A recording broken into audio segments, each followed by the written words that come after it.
வெற்றி தொழில் முனைவோர் திட்டத்தின் மூலம் மூலதன மானியம் மற்றும் வட்டி மானியம் வழங்கப்படும்.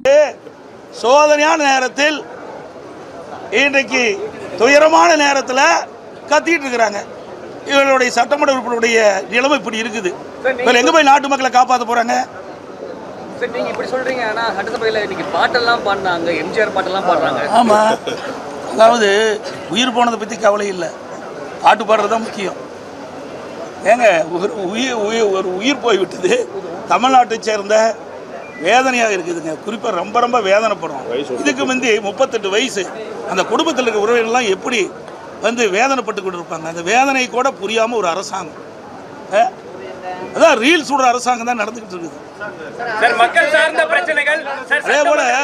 அதே போல் பார்த்தீங்கன்னா இந்த கர்நாடகத்தில் நம்முடைய எல்லைக்கு 2 எல்லைக்கு இருக்கிற பகுதியில் பூர்வீகமாக தமிழர்கள் அவர்கள் அங்கே கர்நாடகத்தில் வசித்து வராங்க. அவருடைய கால்நடை காணாமல் போய்விட்டது என்று வனத்துறையில் போய் தேடிட்டு இருக்கும்போது வனத்துறை அறியால் சுட்டு கொல்லப்படுறதாக அவருடைய உறவினர்கள் தெரிவிக்கிறாங்க. எல்லா பத்திரிகைகள் வந்தது. நேற்றைய தினம் கூட இது விவாதம் நடத்தப்பட்டது. அதுக்கு 2 நாள் போராடி வாதாடி வாங்குகிறோம். இதில் எங்கே தமிழ்நாட்டு மக்களை காப்பாற்ற போகிறோம்? வெளி மாநிலத்தில் இருந்தாலும் சரி, வெளிநாட்டில் இருந்தாலும் சரி, தமிழர்கள் பாதிக்கப்படுகின்ற பொழுது உடனுக்குடன் கடந்த கால அரசாங்கம், அது அதிமுக அரசாங்கம் சரி, திமுக அரசாங்கம் சரி, ஒரு கவனம் இருப்போ 0 அவரில் கொண்டு வந்தால் உடனே எடுத்து அதுக்கு தீர்வு காணுவாங்க. இந்த அரசாங்கம் அதை பற்றி கவலைப்படுறதே கிடையாது. மிக மோசமாக ஒரு சூழ்நிலையில் இந்த அரசாங்கம் செயல்பட்டு கொண்டிருக்கிறது.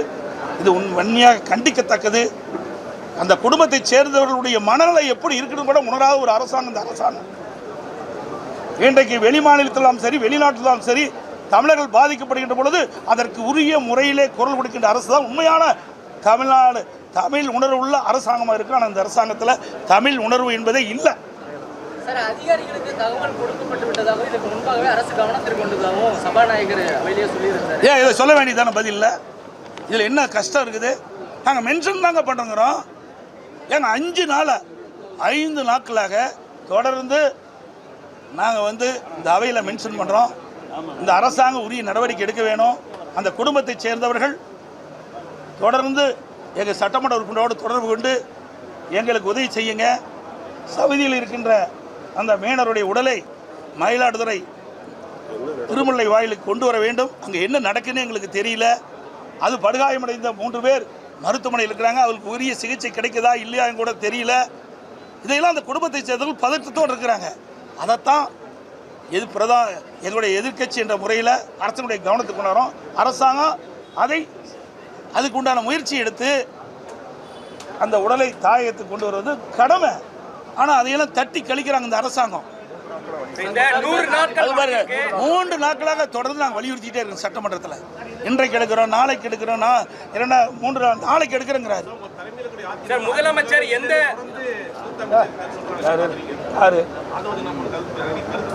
யார் அவரா? அந்த கட்சி இருக்குது இல்லையான்னு பார்க்கலாம்.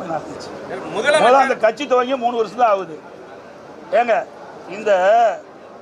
இன்றைக்கு தமிழ்நாட்டை சேர்ந்த மயிலாடுதுறை மீனவர் அங்கே குண்டடிபட்டு இறந்து கிடக்கிறார்.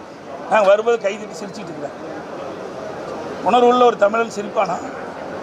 எவ்வளோ துயரமான சம்பவம் கிடையாது அவர்களுக்கு. ஏதோ அவர்கள் சட்டமன்ற உறுப்பினர் ஆகிட்டாங்க, ஆட்சி வந்துட்டது, ஆட்சி அதிகாரம் இருக்கிறதுனால என்ன வேணால் செய்யலாம் நினைக்கிறாங்க. மக்கள் வெளியில் பார்த்துக்கிட்டு தான் இருக்கிறாங்க.